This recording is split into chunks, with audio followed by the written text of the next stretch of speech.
શીતળા માતાના તો દર્શન કરવા જવા જ પડે, કારણ કે આજ તો મોટી શીતળા સાચી એમ કહેવાય, આજ તો જવું પડે કા.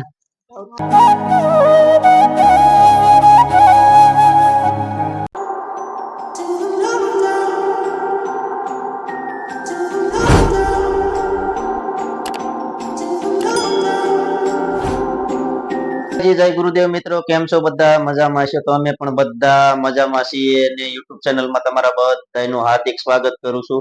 અને મિત્રો આજે તો છે શીતળા સાતમ, તો શીતળા સાતમના તમે આજે અમારે દર્શન કરવા જવાના છે. તો આ શીતળા સાતમના તમને પણ દર્શન કરાવશું. તો મિત્રો વિડીયોમાં બન્યા રહેજો, અને વિડીયોમાં નવા હોય તો મિત્રો સબસ્ક્રાઇબ કરી દેજો. અને અમારા કિનલબેન જો તૈયાર થવા મળ્યા છે, અમારા કિનલબેન ને એના મમ્મી, એ બધું લઈને શીતળા માતાના મંદિરે દર્શન કરવા જવાના છે. હા, જય શીતળામાં. જો બધાને જય શીતળામાં અને શીતળામાની શુભકામના બધાને. કેમ? હા, તો જો અહીંયા એની થાળીની સામગ્રી તૈયાર કરી વાળી છે બધી. હું તૈયાર કર્યું છે?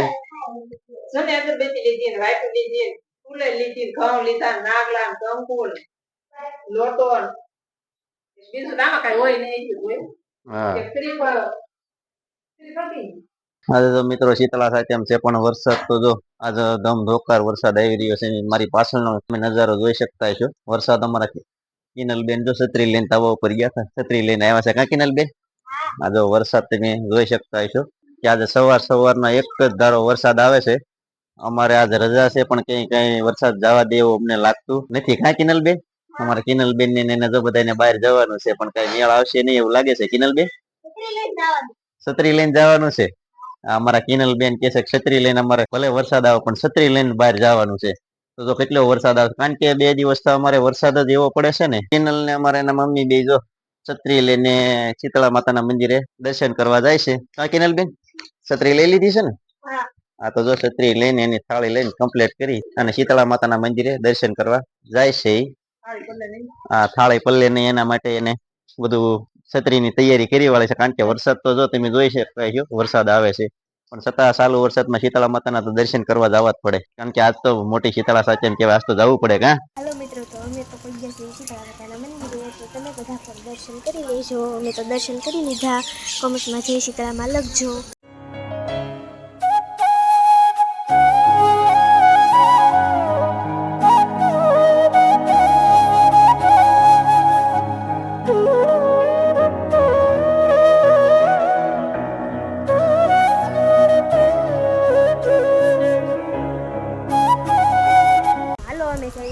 ઘરે જઈને મળશું. તો અમે શીતળા માતાના મંદિરે આવ્યા ઘરે, અને ઘરે આવ્યા છે તો વરસાદ જો. તમારે કેવો વરસાદ છે બધા કોમેન્ટમાં કહેજો. અને મારા પપ્પાની શીરામાં બેહી ગયા છે. હા પપ્પા. ચાલો મિત્રો, આ ઠંડુ બધું શીરાવા. આ તો કારણ કે થેપલા ને દહીં ને એવું હોય. દહીં જો અમારે કોઈ રાખ્યું નથી ખાતું, પણ દહીં ની બવણી બચી ગઈ છે, ખાઈ ગયા બધા વિચારમાં. દહીં ને થેપલા હાલો શીરાવા બધા. અહીંયા જો રસોડામાં આજે સાચમનું રાયતું બનાવવાની તૈયારી થઈ ગઈ છે, અને આ બનાવે છે સાચમનું રાયતું કા.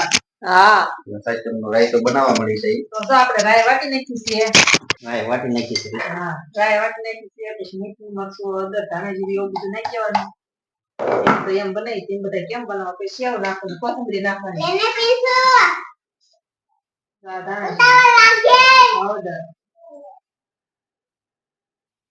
આખું જીરું, આ મીઠું,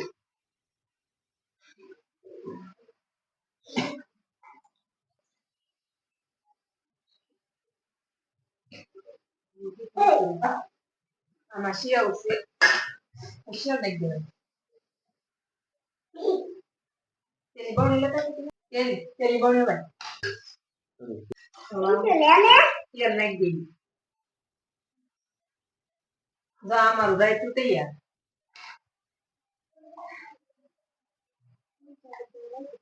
આવી જશે બપોર રાયતું થેપલા ને ટાટા ખાવા. તો બસ મિત્રો, આજે શીતળા માતાનો વ્લોગ બનાવ્યો છે.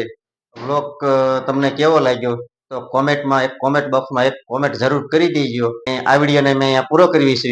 અને જો અમારી ચેનલ ઉપર નવા હોય તો એક લાઈક કરજો, શેર કરજો અને સબસ્ક્રાઇબ કરજો. હવે મળશું નવા બ્લોગમાં. ત્યાં સુધી બાય બાય.